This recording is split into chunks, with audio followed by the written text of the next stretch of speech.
पहिला महत्त्वाचा विषय होता की लातूरमध्ये IIT, एम्स आणि सेंट्रल युनिव्हर्सिटीची स्थापना व्हावी. आपण 2,500 डॉक्टर दरवर्षी महाराष्ट्राला देतो. सर्वात जास्त मेडिकलचे मुलं आपल्या इथे या ठिकाणी लागतात आणि मग आमच्याकडे एम्स आणि IIT का नाही या अनुषंगाने त्यांनी ह्या तिन्ही संस्थेच्या स्थापनेसाठी एक निवेदन दिले. दुसरं जे महत्त्वाचं आहे, आपल्या इथे आता भारतीय जनता पार्टीच्या माध्यमातून रोड कनेक्टिव्हिटी आणि रेल कनेक्टिव्हिटी खूप चांगल्या पद्धतीने झालेली आहे.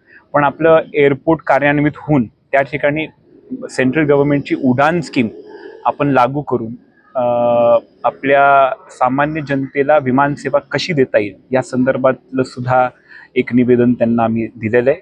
तिसरं निवेदन जे महत्त्वाचं आहे की ते ड्रोन ट्रेनिंग सेंटर, आता ड्रोनचा वापर खूप मोठ्या प्रमाणात अनेक गोष्टींसाठी केला जातोय आणि म्हणून एक ट्रेनिंग सेंटरची स्थापना लातूरमध्ये होऊ शकते का या संदर्भातलं सुद्धा आम्ही त्या ठिकाणी त्यांना निवेदन दिलेलं आहे.